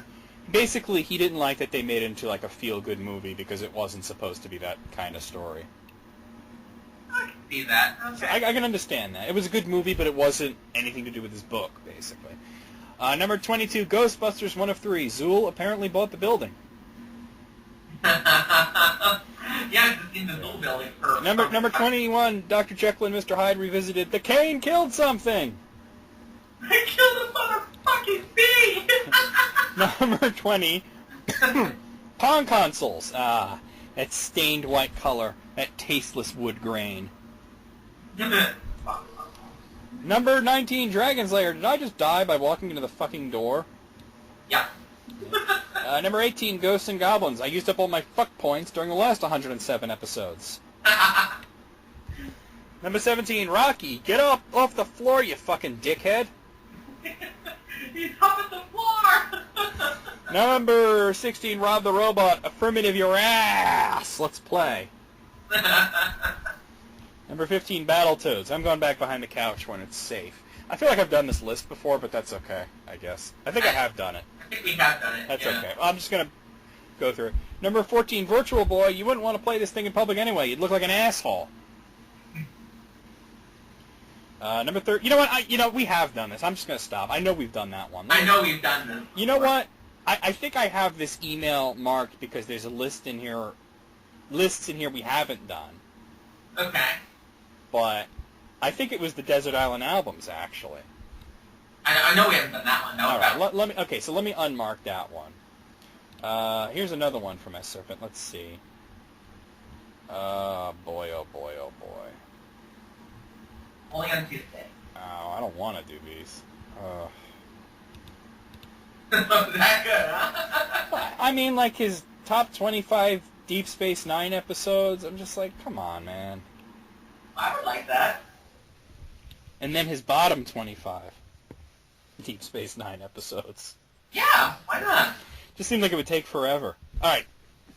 We'll do the top 25. I don't want to do the bottom 25. Yeah, let's do top 25, yeah. All right, here's his top 25 Deep Space Nine episodes. Number 25, Little Green Men. Quark, Rom, and Nog go back in time to 40s America and are captured and interrogated by the U.S. Army. Kind of fun. I do like Quark's remark about cigarettes. If they'll buy poison, they'll buy anything. Yeah, that's a good line. Yeah. That's true. Number 24 is Starship Down. The Defiant is damaged and hiding from the Dominion and has subplots going on with all the characters on board, like TNG's Disaster and good for a lot of the same reasons. Yeah, that's interesting, actually. Number 23, Who Mourns for Morn? Morn died. That's bad, but he left all his money to Quark. That's good. A bunch of criminals also want the money. That's bad. But Quark has a plan. That's good. The plan contains potassium benzoate. Not really. Yes, you can go now. All right, don't do that again. Number 22, Captive Pursuit. O'Brien befriends an alien from the Gamma Quadrant whose sole purpose is to be hunted by another race, which promptly finds him. Time for O'Brien to be awesome, not hard for him, and make a moral stand.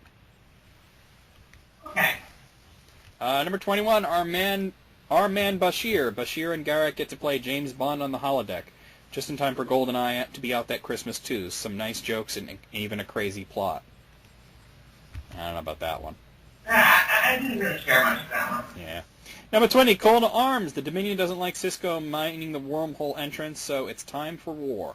Started the Dominion war and some time off the station. The other big station battle is featured here and ended Season 5 in a pretty awesome way.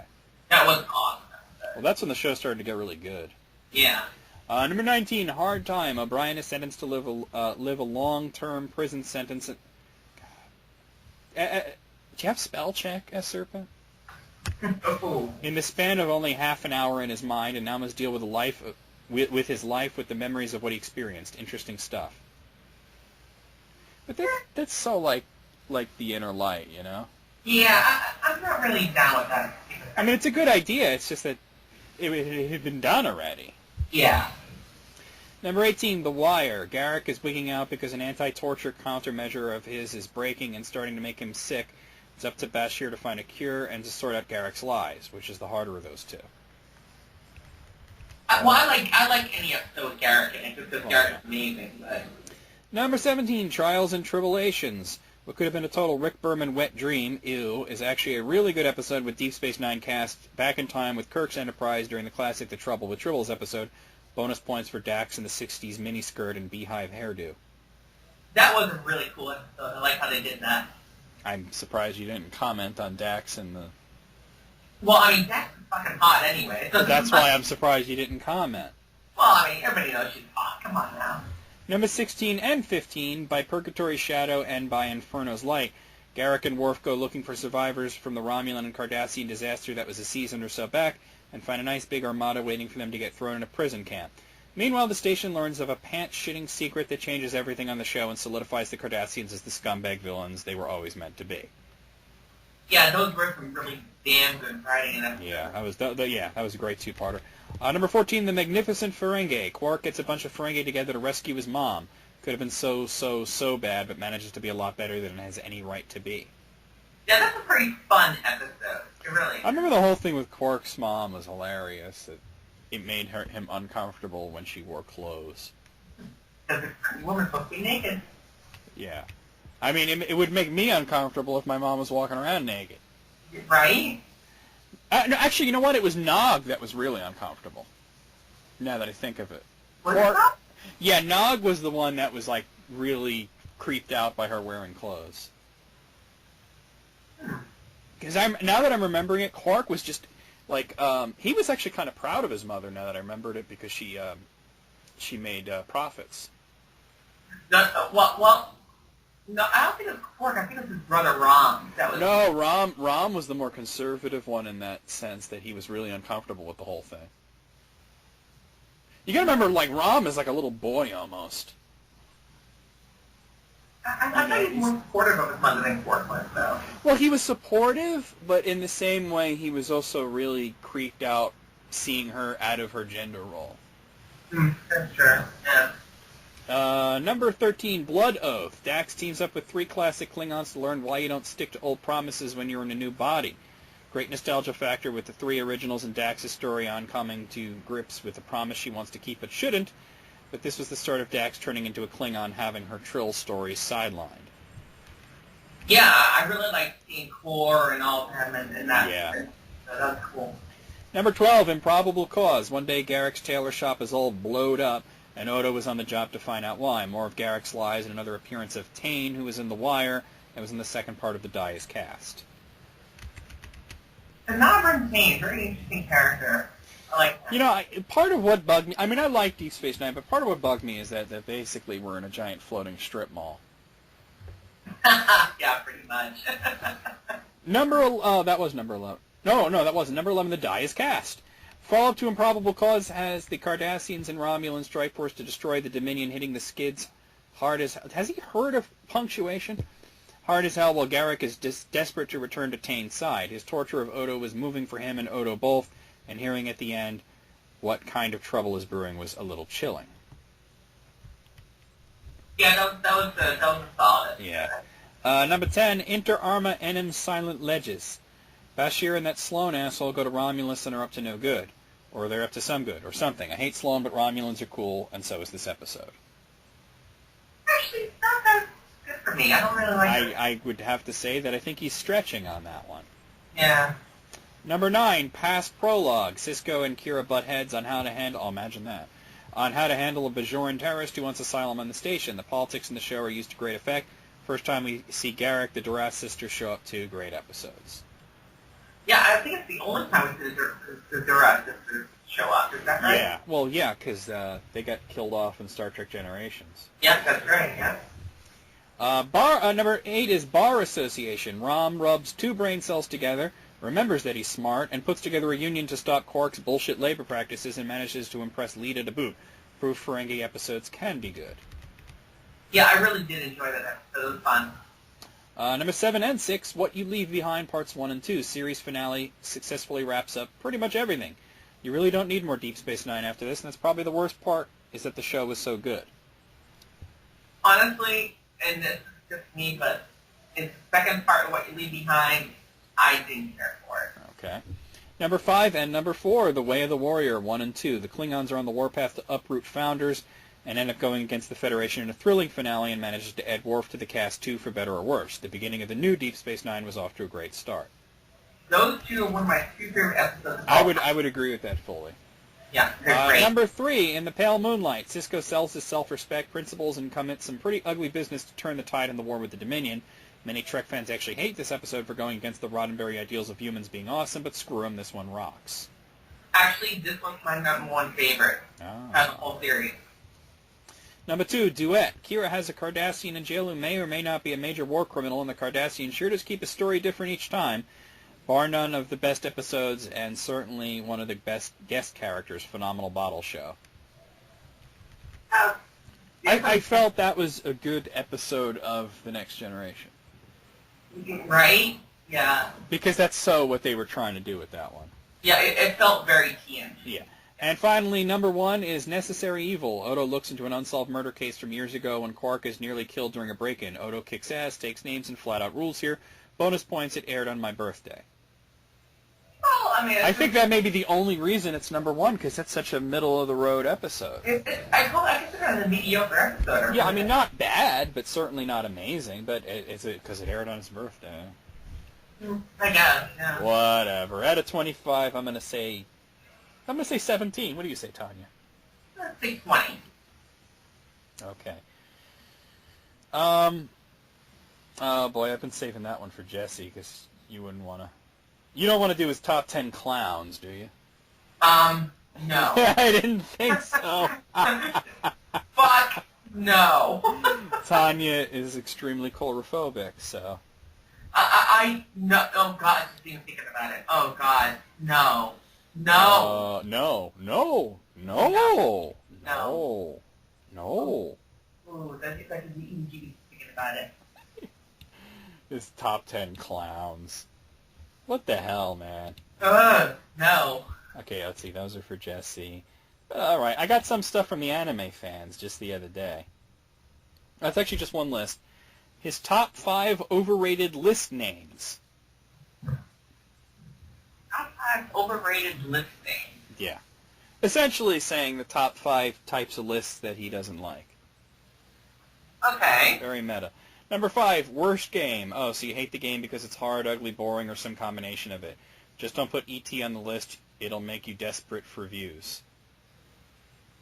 Okay. What the hell is he talking about? I have no idea, but okay. All right, number 4, top superheroes. I'm fine with it unless you just add the line of all time because who you like might be diffont from someone's list. That's he wrote diffont. I might use that word. Define. I actually corrected. Desperate was actually written as Desprite. Well, Desperate I don't like, but Defont is pretty good. I like that one. Number 3, any music list. You get people saying these songs are old, retarded, boring, or all three without and back up except for old music because it an era and they aren't born it to like it. Is your speech program scrambled? What kind of drugs are you taking when you wrote this? He sent me lists before, never like garbled nonsense like this. I don't know. I don't even know what you just said. I don't even know what I just said. Something about music. Okay. Number 2, conspiracy lists. Some have been proven false, but you know the nut jobs will never hear it as truth, but say that's what they want you to believe because they are controlling your mind. What is this, Der Langrisser? The hell is he talking about? It saves? It is. And finally, number 1, best YouTubers. Unless you aren't saying best equal popular, putting PewDiePie because he's the most subbed YouTubers, or saying these are the best of the best and you can't tell me otherwise, then it's okay to make the list. Huh? I have no idea what the hell he's talking about. Like, honestly, I have no idea what you just said to me. I'm trying to understand it, and I really don't. The anime fans, you've submitted many lists. That one was a stinker. You need to not write when you're drunk, because that's what I suspect happened. Or you're playing Der Langrisser or something.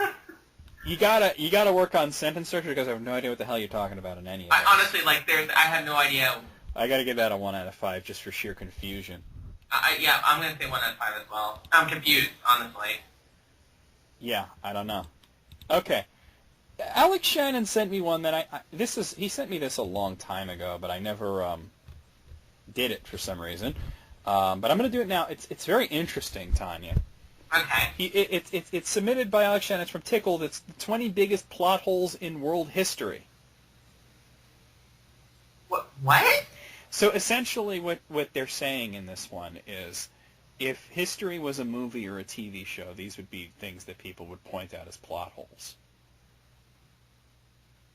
Okay, this is new. All right. Because yeah. truth really is stranger than fiction. So there's Absolutely. 20 of these. Okay, number 1. That Jesus character was killed off and now he's back? I don't get it. Yeah. Oh, okay. Yeah. Gotta love the res thing in movies, huh? All right, number 2. So let me get this straight. These American guys acquire the super weapon that ultimately ended a massive war in a previous season, but this super weapon is never used again in all the later wars they get into. I have a strong feeling they're going to be used in the series finale. Everyone knows they have to use them at some point. Let's hope not. Well, that would be the series finale, I think. That's the point. Yeah. Number 3, how the fuck did we go from the first airplane to landing on the moon in 66 years? That's some rushed development. Technology. Number 4, a meteor killing off the dinosaurs was obviously a cop-out because the author didn't know where to take the story. I like that one. I like that one. Yeah. Number 5, the Nazis. They're just too perfectly bad. The symbolism, the propaganda, the uniforms, the skulls on the uniforms, too perfect. Okay. You know, it's kind of funny though. Like if there were never such thing as Nazis, but you put something like that in fiction, people would be like, "Oh yeah, evil McBad guy." Okay. Very, very cliche. Yeah. Number 6, the Titanic was unsinkable, then it sunk. Lazy fucking writing right there. Number 7, for 10,000 years we ride horses, use spells to cure diseases, and more often than not die by the age of 2. Suddenly, within 200 years, we're in space, replace limbs, and in general are pretty much indestructible until we're 80. Aliens? Yeah, aliens. Aliens. Number 8, I wish I was playing a bigger role in this movie. It seems like I'm just an extra. We're all just extras. Number 9, nobody would ever actually attack Russia in the winter. Give me a fucking break. Right? Well, evil McBad guy there. Number 10, several billion seasons of development and suddenly the writers introduce this humanity group. I get it, it's for dramatic purposes, but their characterization is wildly inconsistent, their plot line is all over the fucking place, and half the time it's totally unclear if they're supposed to be the protagonists or the villains. Don't get me wrong, there's potential there, but they could also be they could also be the reason the whole thing comes to a crashing, unsatisfying end, and if that happens, I'm going to be pissed. Okay.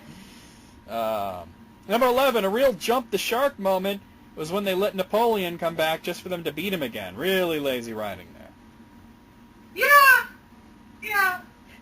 Number 12, we hear of Japan in the early seasons, and all of a sudden it just disappears for a few hundred years and shows up around World War II as a growing world superpower. Kind of shady, if you ask me.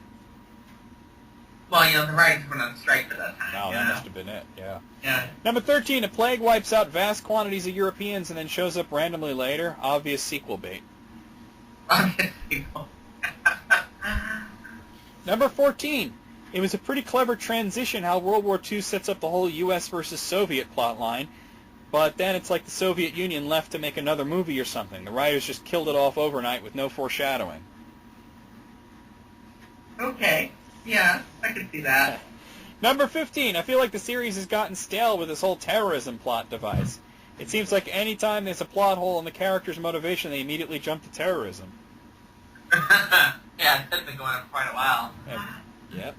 Number 16, wait, so the Christian Crusaders, sent to take Jerusalem, decided to just up and sack Constantinople instead?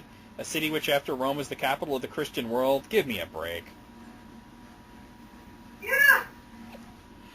In retrospect, that doesn't make a lot of sense. Number 17, all the antagonists are so fucking unbelievable. I mean, you really expect me to believe that King Jong-un is supposed to be taken seriously? It's like his character was written for a comedy, but the writers still tried to make him a serious character. Yeah.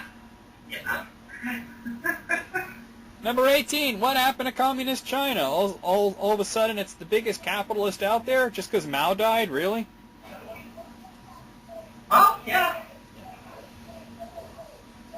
Number 19, so you're telling me that Gavrilo Princip just happens to run into the Archduke Franz Ferdinand, who he tried and failed to kill earlier in the day while he's out ordering a sandwich? Because he took a wrong turn, too. Forgot that part. And finally, number 20, I hate how that moon landing storyline just ended without any real payoff. And now we're to believe that humans are just up and going to Mars? Yeah, right. Yeah, we are. All right, that was an interesting idea for a list. I'm going to say, out of 20, I'm going to say 18. What do you say, Tanya? I'm going to say 18 as well. Okay. And I'm just going to put in a 5-minute warning here because I have to get early because I got to get up early. Okay. All right. Well, I got another one from Alex Shannon here, and it's from mentalfloss.com. 7 strange things found in storage units. Okay. Okay. Number 1, apparently, James Bond's submarine car was found in a storage unit. James Bond. In Okay. 1989, a man paid less than $100 to buy the contents of a storage unit at a facility in Long Island. When he and his brother cut the lock the next day, they found a white sports car, sans wheels, and with a dented roof covered in blankets. When he drove home with the car tied to the bed of his truck, other drivers soon told him via CB radio that the vehicle was one of the submarine cars operated by James Bond in The Spy Who Loved Me. The man, who had never seen a James Bond film, immediately rented the movie to see what all the fuss was about. 8 versions of the car appear in the film, and until then only 7 of the 8 had been accounted for. The car was used for promotions when the film was released, but how it ended up in a Long Island storage bin is a mystery only a secret agent can solve. Later, the car was purchased at auction by Tesla founder Elon Musk for almost $1 million. Damn. Turning $100 into $1 million is a pretty good investment. Hell yeah. Number 2, a human leg. Yeah. Gross. Yeah. It was not your average backyard barbecue when Shannon Wisnant found a meat smoker in the storage unit he purchased at auction in 2007. Upon lifting the lid of the smoker, its contents were revealed to not be a slab of juicy pork ribs, but an amputated human leg. John Wood, the original owner of the storage unit, lost his leg above the knee after a plane crash in 2004. He said he was keeping the leg in the unit, which he lost after he fell behind on payments, so he could eventually be buried with it. Wisnant, who legally owned the meat smoker and its contents, initially gave the leg to the police, who sent it to a funeral home. And then things got weird, as if they weren't weird already. According to the BBC, after making money by charging adults $3 and children $1 to look inside the empty smoker, Mr. Wisnant asked for it back. His request was refused by the funeral home, so he decided to try to persuade Mr. Wood to share custody and profits. Wood was not amused. "I just think it's despicable," he told the BBC. "I don't mind having 15 minutes of fame, but I'm not looking to really profit off this thing. He's making a freak show out of it."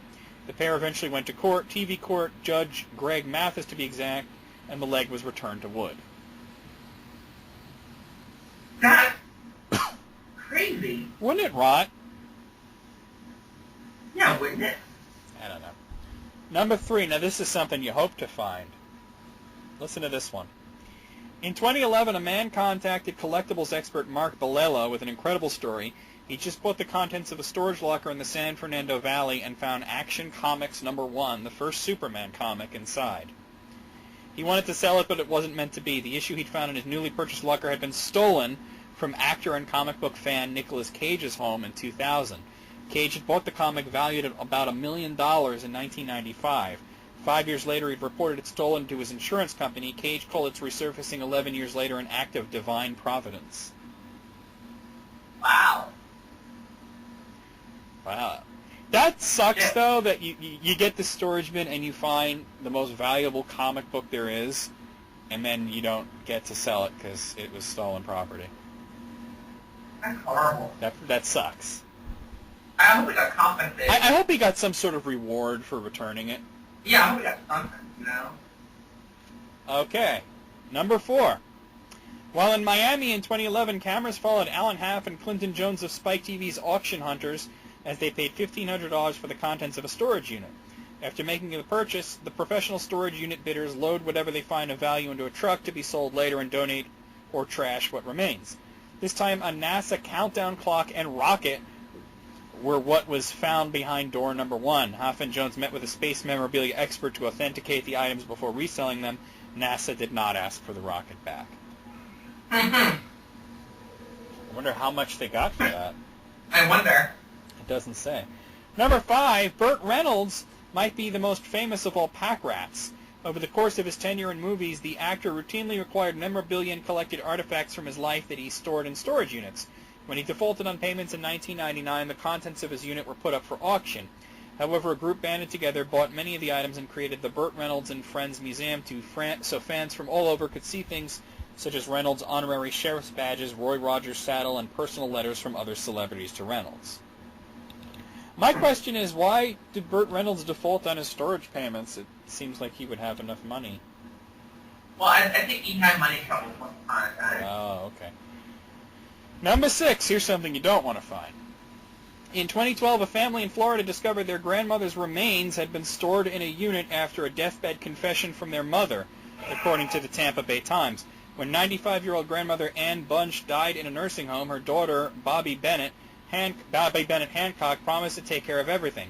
However, rainstorms and a dysfunctional truck prevented Hancock from burying her mother, so Hancock took the body to her storage unit. But Hancock's ex-son-in-law cites grief and hoarding tendencies as the real cause. Bobby had trouble facing the fact that her mother was gone, Setlow told the Times. They just couldn't part with her. That's sick. Yeah. Alright. Well, number 7. This is the last one. It's hard enough to break into a storage locker, let alone out of one. In 2011, Ronald R. Dennis decided that stealing from storage units in St. Joseph, Missouri would be the perfect burglary. Few people, high potential for finding valuable goods. However, when Dennis was filling his bags with loot inside, a security guard outside saw the door was open. Unable to open the door further, the guard shut the door and trapped Dennis inside. The police were called when the same guard heard Dennis trying to escape later. Wah, wah, wah, wah. Well, out of 7, what do you say, Tanya? Out of 7, I say Eli Whitney. Oh my God! No, really, Tanya. No, I'm gonna say 6. That's what I'm gonna say. I'm gonna say 6 as well. Oh well, that'll be the show. Hope you guys enjoyed it, and I'll see you later in the week for List Critics 2. Say goodbye, Tanya. Goodbye, Tanya. I knew you were gonna do that. You're such a kid sometimes.